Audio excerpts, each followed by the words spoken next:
Well, good morning and welcome to Next Level Church. My name is Bradley Medford. Usually you can find me either hanging in the production booth or behind a computer editing video and making sure that things like this very video make it onto the internet screen that you're probably watching or listening to this on, which is kind of weird if you think about it, but whatever.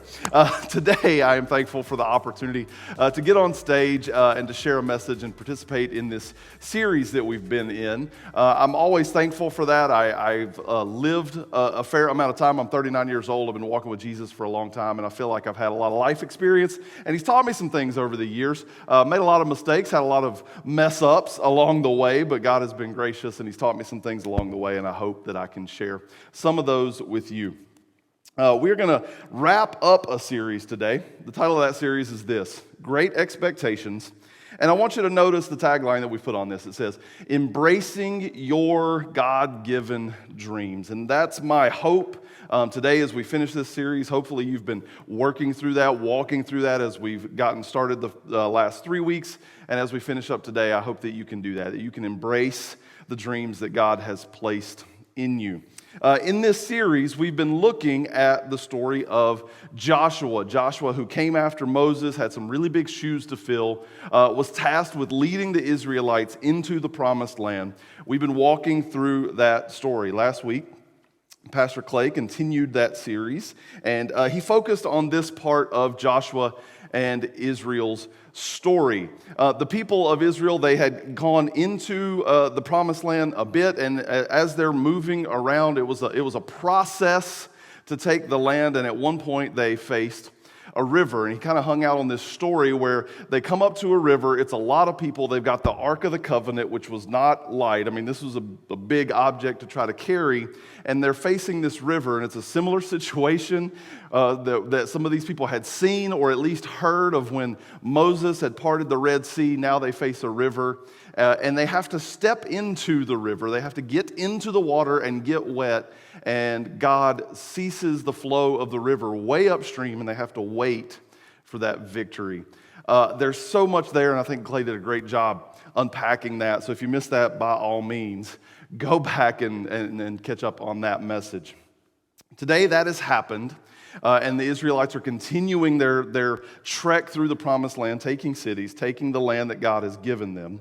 And as we move on in the story, we have one question that I really want us to deal with today. And so here's what we're going to try to answer. How do we get victory? Because we're reading this story about Joshua and the Israelites, and we see all of the victories that God has given them, and we're going to see some more of that today. But it can be easy to read that as just this historical thing and begin to wonder, hey, God, it's nice what you did for the people of Israel. It's cool what you did for Joshua. It's amazing the things that you accomplished there, but what about me today in 2024, in this world, in this day and age? How do I get victory in the places that I need it in life? So that's what we're going to attempt to answer. I want to start with a little bit of a question and an illustration for you. We've got obstacles in our lives, right? We've got difficult things to overcome, and so we've got to figure out how to overcome them. Have you ever worked at something really hard on your own, so by yourself in your own strength, only to figure out that you're missing some knowledge, some assistance, something outside of yourself to begin to make progress? I often think these days it's like the answers are a Google away or a YouTube away, but that hasn't always been the case. I think back to the first time, if you've heard me speak before, you've probably heard me reference running and things of that nature. I like to run. I'm a big guy who likes to run. I get it. Don't laugh. Well, go ahead and laugh. I can't hear you anyway. But the first time I got into running was many years ago. It was back, my daughter is 15 now. At the time, she was about a year and a half old, and I was overweight, still am, whatever. But I was finding myself getting out of breath trying to chase my toddler around, and I was like, you know what, I should do something about this. I should get myself into some better shape. I'm gonna run. I don't know what possessed me to think that that's the thing I should do, but that was the first thing I thought. And so in order to run, I had to go put some shoes on. And I dug in the closet for the thing that made the most sense. And they looked something like this. These are a lot cleaner than mine were, but they were just some like beat up old New Balance shoes that I had in the closet. And I put those bad boys on, and I went outside, and I ran until I couldn't run any farther. And it was not a Forrest Gump scene. It was far uglier than that. I made it about to the stop sign at the end of the street, huffing and puffing, and walked back. But that was the start.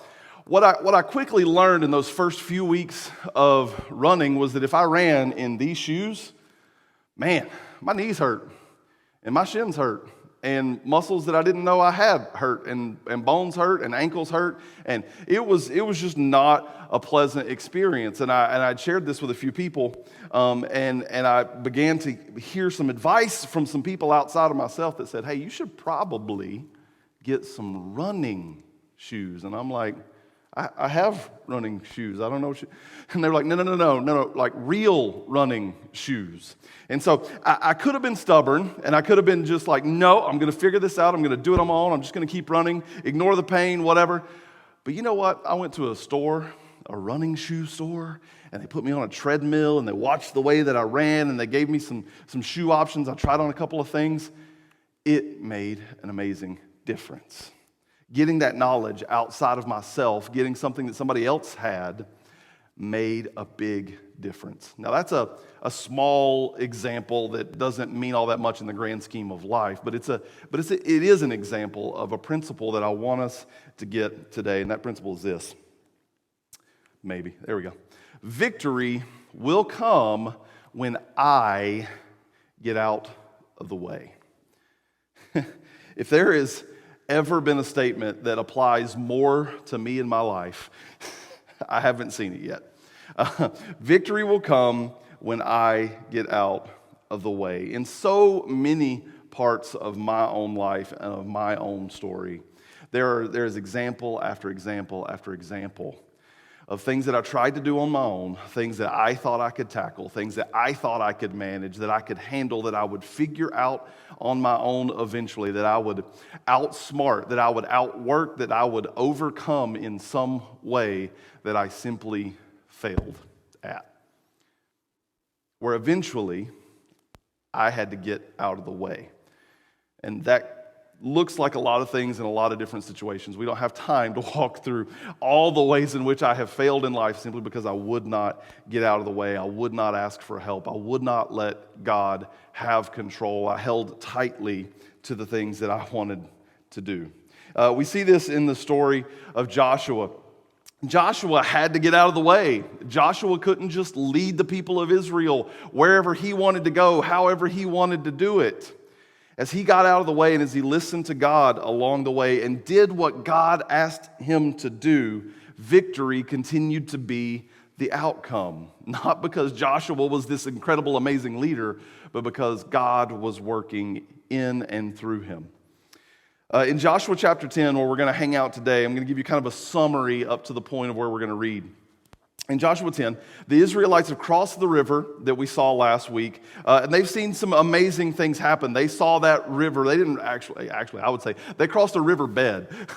That's one of the crazy things that happened. And they're beginning to take the land. Within a couple of chapters, they've gone to the city of Jericho. You've probably heard that story before, how they marched around it, and eventually, after doing so 7 times, they blew some trumpets. It was a great marching band concert, and that concert brought down the walls of Jericho, and they took that city. Amazing things are happening. They're taking some cities. They take a city named Ai, which is spelled A-I. There's probably a joke in there somewhere, but I'm going to leave it alone. And the people are beginning to notice, as the Israelites have taken a few towns and they're making progress, the people in surrounding cities and lands are beginning to notice this Israelite force. And that's where we pick up the story. In chapter 10, in about the first 7 verses, feel free to read this on your own, but I'm going to give you a summary. We'll try to keep it brief here. The nation of Israel is a couple of million people at this point, and they've come upon obstacle after obstacle as they've gone, but God has just kept knocking down every obstacle. Now, the king of Gibeon, one of the lands nearby, is kind of freaked out. He hears about this. Like I said, people are beginning to hear. Israel is getting a bit of a name for itself. So he basically tricks Joshua a little bit, and you can read this in chapter 9. He decides to be sly, to be slick, and he's like, hey, before Israel, you and your people roll in and just roll over my city and kill us, why don't we be friends? Why don't we make a little pact? We can work together. And so they become an ally of the nation of Israel. Now, what happens after that is that 5 kings in the area hear about this. They're beginning to notice Israel, and they hear that Israel and Gibeon have made a pact. So they say, hey, before this all pops off, let's jump in. We'll go knock out Gibeon before Israel gets a chance to show up. So, king of Gibeon reaches out to Joshua and says, hey, you promised to be our friend. Now protect us. It's time to, do your part based on the deal that we struck. So the Israelites set out. They head to Gibeon to help out and to deal with these 5 kings. And this is what God says to Joshua in verse 8 of chapter 10 as we jump in. He says, do not be afraid of them, the Lord said to Joshua. Now think about that for a second.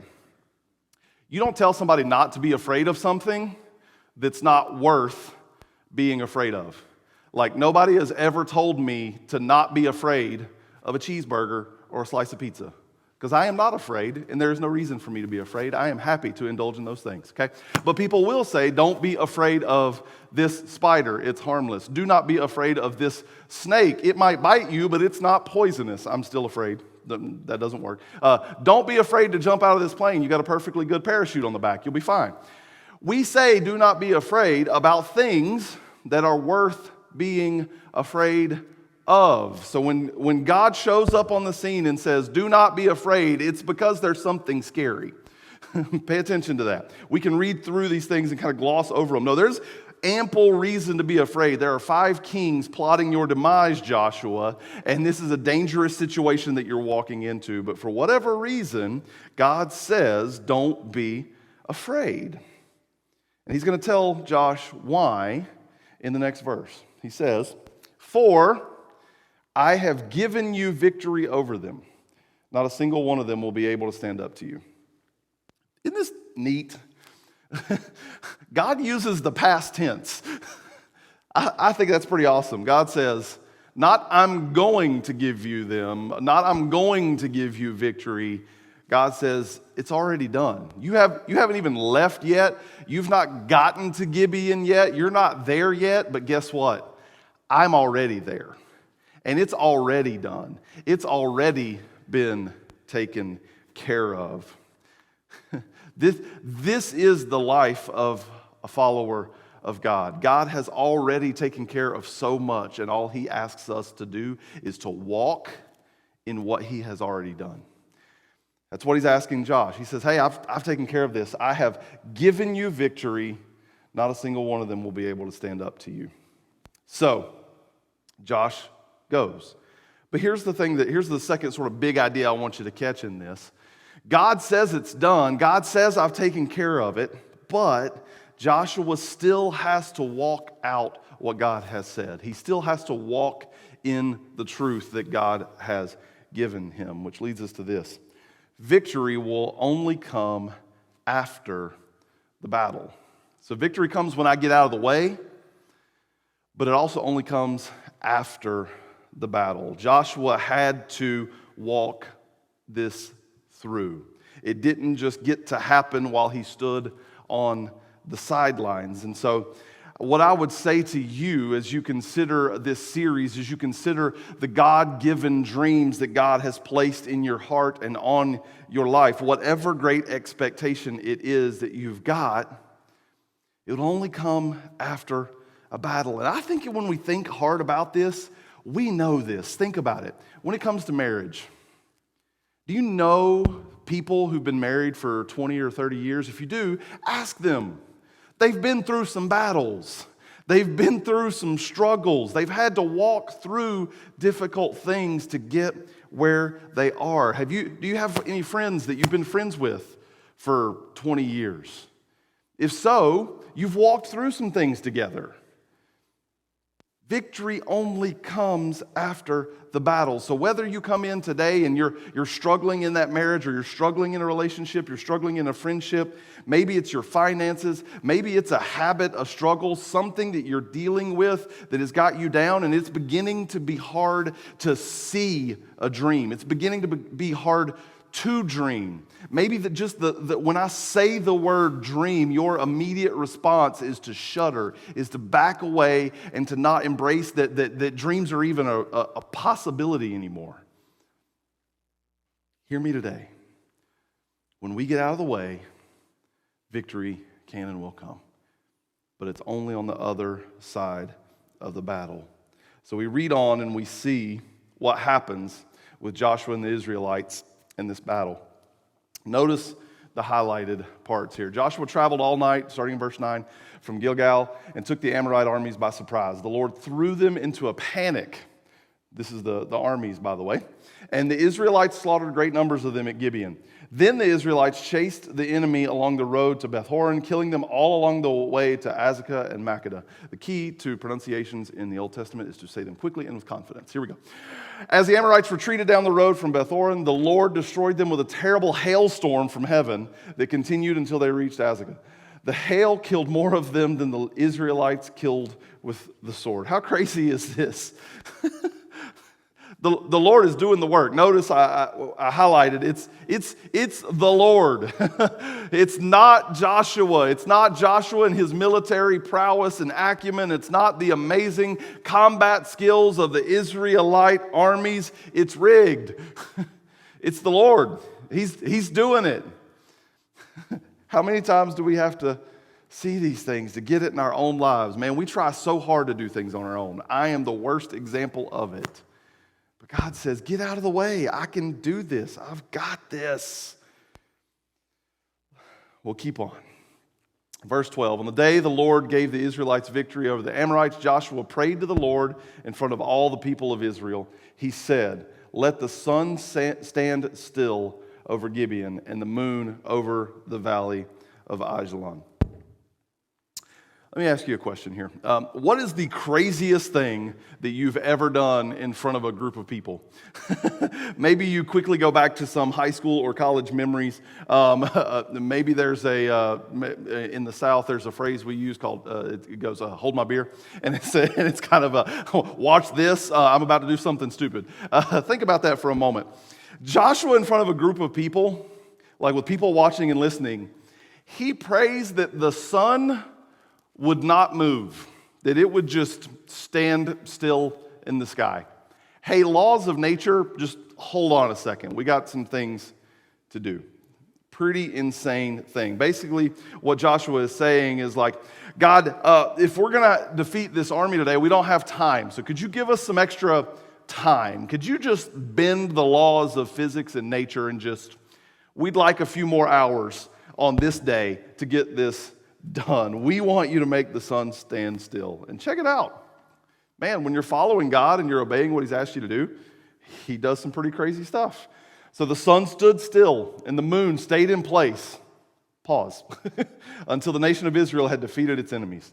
Is this event not recorded in the book of Jashar? The sun stayed in the middle of the sky and it did not set as on a normal day. This book that's referenced here, it's an ancient Hebrew text that records the events of the Israelites and their conquests. Joshua's basically saying, hey, if you don't believe me, go read this book. It's in there too. God suspended the laws of nature because he wanted to, because he wanted to show himself. And the earth stopped spinning on its axis. We had a 48-hour day instead of a 24-hour day. And no, I don't know if it was exactly 48 hours, but you get my point.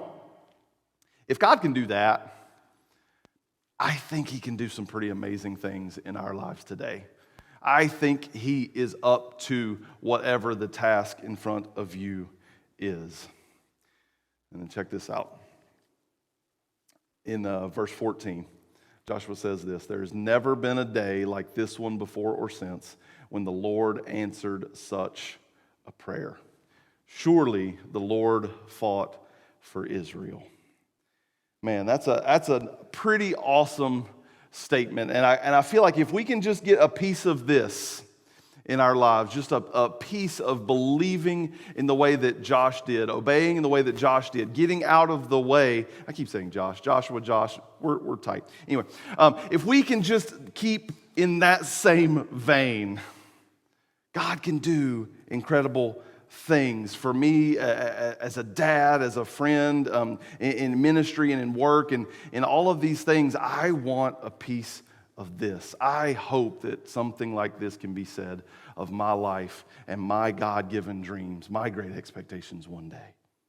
That there's never been anything like this before because of what God has done, because of the prayer God has answered, not because Brad is awesome, not because Brad accomplished great things, but because he got out of the way and God did things.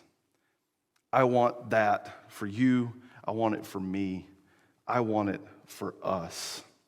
So can I ask you some questions here? What are you expecting God to do through your life? Think about it. What great expectation do you have that you need to see victory in? Is it for you personally? Is it for your life in this moment that you need God now? Maybe for the first time you need to say, God, I am giving up control. One of my favorite things to do in prayer, and that I tell people who are close to me quite often, is to pray with my hands open. And it's simply a gesture that says, God, my hands are open. You can place things into my hands, and you can take things out of them. I am not gripped. I am not holding on. God, everything I have comes from you, and everything I have is for you and to you. So God, you put in what you need to put in, and you take out what you need to take out. And that's not always easy. It's not always fun, but he's trustworthy. Maybe that's what you need today is to personally say, Jesus, I give up control. It's yours. You lead. Maybe it's a friend, maybe it's family, maybe it's neighbor, somebody in your life that you're praying big things for that you need God to step in and answer. Maybe it's finances, maybe it's career, maybe it's that marriage, maybe it's some other relationship. Whatever it is, what is something you can do this week to get out of the way and surrender to what God wants to do? Maybe you need to be willing to face something head on and not run from the battle. I can attest to that one in my own life many times. Instead of running away, to face what is in front of you. Imagine for a moment what it would be like for victory to come to that place in your life. Imagine what it would be like to experience something like this and be able to say, there's never been a day like this one before or since when the Lord answered such prayer. Let's pray. Father, thank you that we can see the examples in the Old Testament of these people of yours who did amazing things by getting out of the way and letting you accomplish what you wanted to accomplish. I pray that we would learn from them. God, I pray that we would trust you today, that our hearts would be filled with love for you and feel the love that you have for us, and that would allow us to let go, to release control, to surrender, to stop trying to do it all ourselves, to stop trying to figure it out on our own, to get out of the way so that you can accomplish great things through us, in us, and for us. God, we ask that for today. In your name we pray. Amen. Hey guys, thank you so much for joining us today, for taking some time out of your schedule to sit down and enjoy and learn and listen today. So if that has done something good for you, if you've benefited from this in some way, we would really appreciate it if you would like the video, share it, subscribe to our channel, share it with a friend. Anything that you do like that helps us to just grow our influence, and we really appreciate it. Also, you can go to our website if you would like to give to support our ministry and everything that we're doing here in our local community and around the world. That would be at nextlevelchurch.org/give. Thank you so much for doing that. Now, by way of benediction, one last verse for you. Ephesians 3:20 says this, "Now to him who is able to do immeasurably more than all we ask or imagine, according to his power that is at work within us." When we get out of the way, God is able to do immeasurably more than we can even imagine. I pray that for you today as we get out of the way and we let him lead through us. We'll see you back next week.